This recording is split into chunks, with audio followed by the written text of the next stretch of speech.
of society, the parts of the island which aren't going to bring you back profit, you understand? Even though places like St. Elizabeth, St. Catherine are the bread baskets of Jamaica, but I'm talking about people's infrastructure, people's homes, businesses. Some of these small businesses, people's homes or certain parts, that's not profitable to the Jamaican economy, you understand? So it's been left to the people and left to the communities for them to safeguard themselves. And obviously the way they're going to prepare for a hurricane, even especially a category 5, it's not going to be adequate. That's a national emergency. That comes down to the government, in my opinion. And considering the amount the government has gotten from the IMF and other Western institutions, in my opinion, I think a lot more should have been done.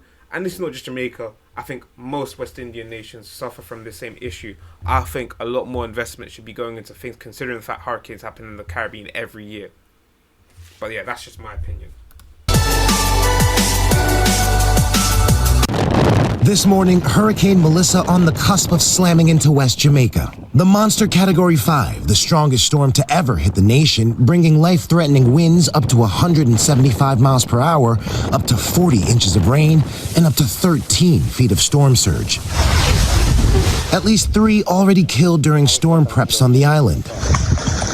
Sparks flying out of damaged power lines, residents hunkering down.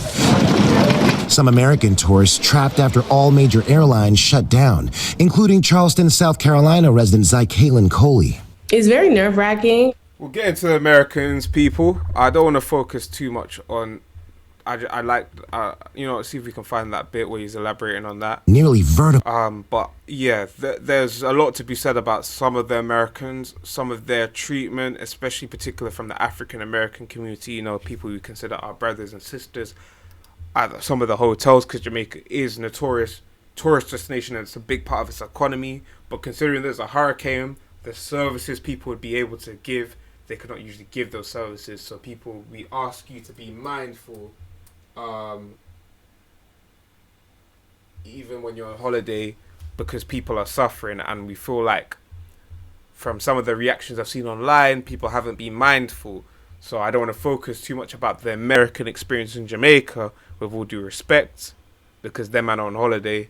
I want to focus on what Jamaicans are going through, because they're facing the brunt of what's going on, and they've got nowhere to run to other than family and friends. This is their home, you understand, and their home's being destroyed. So yeah, without further ado, I'm going to play a little bit more of this, and then we're going to go into the next woman who's riding out the storm in her vacation home with her family. She lives there. She used to be from here in South Florida, moved to Jamaica and has lived there full time for a few years now. But she says that they're really feeling the effects. And we'll get to that in just a second. But I want to show you why some folks happen to be stuck right now. And that's because of cancellations that are coming out of... Brother, I mean, I care about what's happening to Americans with all due respect. Change baked event takes place. It just drives home the fact that how entitled some folks are and how ignorant people are. You know what I'm saying? Because it's like they're making... we know Jamaicans are entitled. We know Americans are entitled, and we haven't time for that. Everyone knows that, man. We're trying to deal with our people right now, and not to say African Americans, you are people as well, but sometimes you don't act like it. Sometimes you act like, you guys are the center of the world and the center of the black experience. And in this instance, you're not. You understand? So either we want to come together, and if you don't want to come together, stay over there for now. You understand? Stay over there for now. Because we know the people them that are complaining in the hotels, you guys don't even represent the entire community, you understand? You guys are just your entitled selves, unit. So right now, what's important, and for those Americans right now, both in Jamaica and America, that understand the gravity of what's going on, big up yourselves, and that are showing love and support. But those are the people I want to focus on. I don't want to give any attention to the bad-minded Americans that are representing their people badly, and also giving Jamaica a bad name with their attitudes right now in the midst of this national crisis. So we'll get around to that, but I want to focus on this is the Democracy nation Now! And the people that are suffering. Now, democracynow.org. I'm Amy Goodman with Juan Gonzalez. Jamaica remains in a state of emergency after being battered by Hurricane Melissa, one of the strongest Atlantic hurricanes in history. The Category 5 storm slammed into Jamaica Tuesday with 185-mile-per-hour winds. Communication remains limited across much of the island, so the extent of the damage is not fully known. One Jamaican official told CNN there's extensive damage to homes, schools, hospitals in southwestern Jamaica.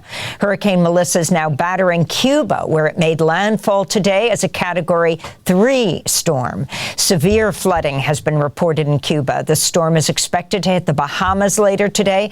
Climate researchers say the storm was supercharged by abnormally warm waters in the Caribbean. We go now to Mikaela Loach, Jamaican British climate justice activist, the author of It's Not That Radical, Climate Action to Transform Our World, as well as the children's book, Climate is Just the Start. Mikaela will be attending next month's COP30 Climate Summit in Brazil as part of Greenpeace's delegation. Democracy Now! Will be there as well, so Mikaela, will see you there. But let's talk about this latest. One of the strongest hurricanes, most devastating hurricanes in history has just hit Jamaica. Can you talk about what you understand with family still there? We're speaking to you in Brighton, England, but you're from Jamaica, and how this links to climate change.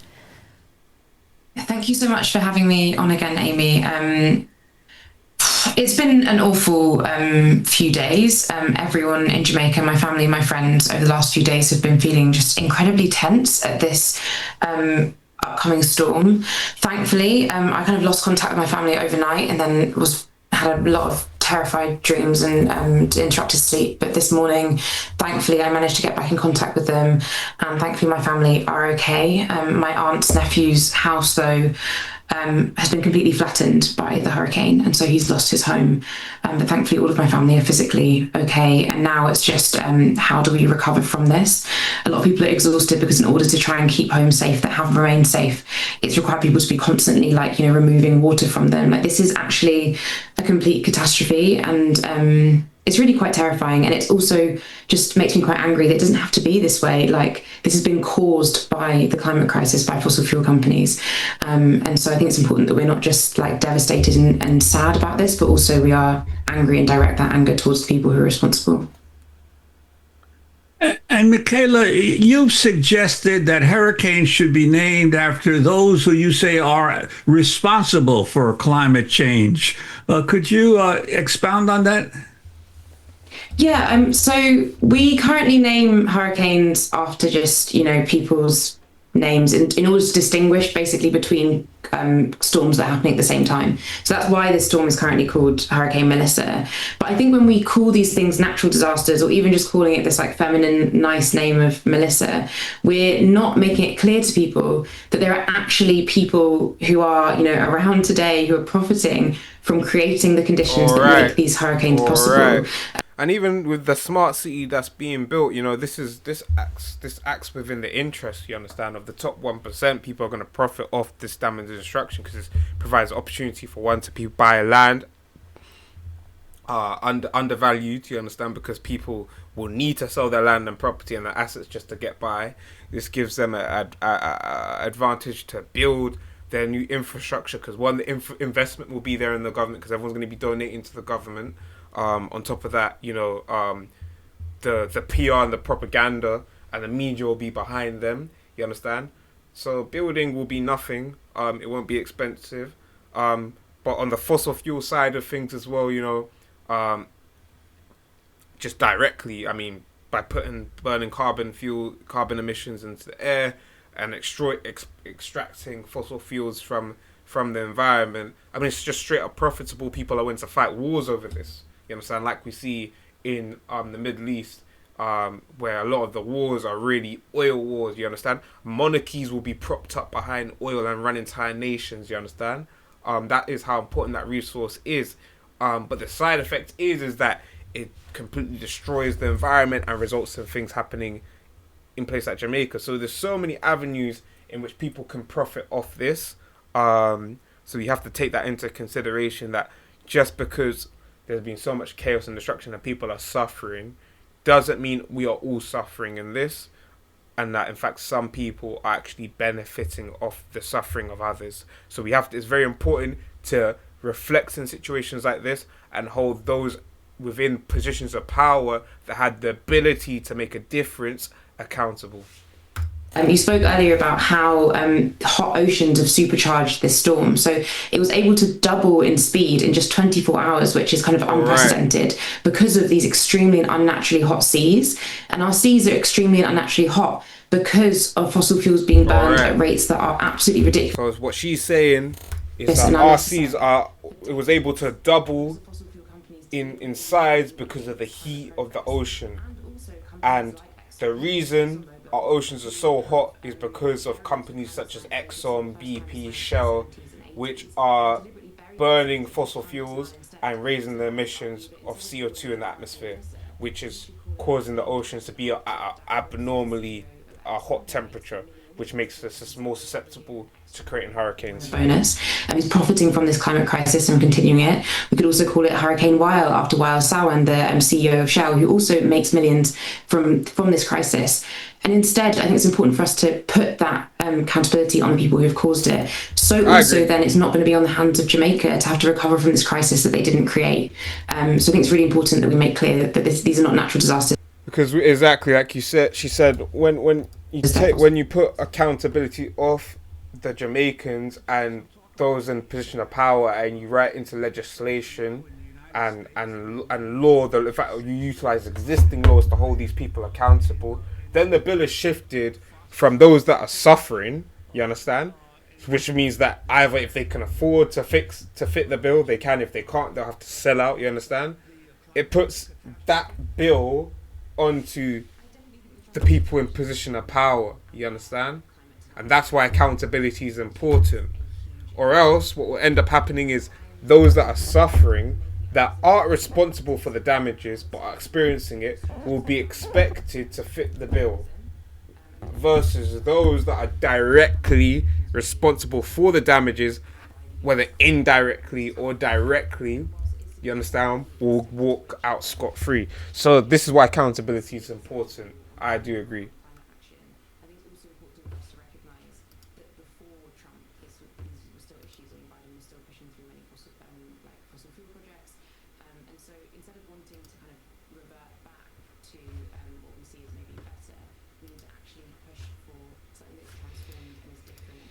But yeah, people, I want to check Instagram because there was some interesting things on the media, on my Frontline media page that I saw that I thought, was worth putting a story, reposting. So yeah, let's check out some of these things, see if they're still on the story. Yeah. But right now, the most important thing is our prayers are with Jamaica, and any way you can show love and support, whether it's through the government, whether it's directly through communities, you understand? Yeah. See what you can do, people. You understand? See what you can do. Cause Vision 2030 will roll out is new.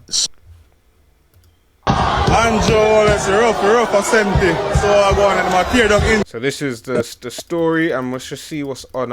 I've left the story. Jamaica will never return to that beautiful land that we once knew it. It will never be the same again, because what Vision 2030 will roll out is new smart cities, digital ID, and carbon monitoring for all of its residents by 2030. That's ridiculous. Like I said, do your research on this. Don't be fooled by the images you are seeing and think it's a natural disaster. Something is not right here. 2030 is 5 or 4 years away. And there's a lot of work to be done between now and then. And also, while you're doing your research, look at the other countries which do you think this is an artificial crisis, people? Has this been manufactured? Is this a power grab?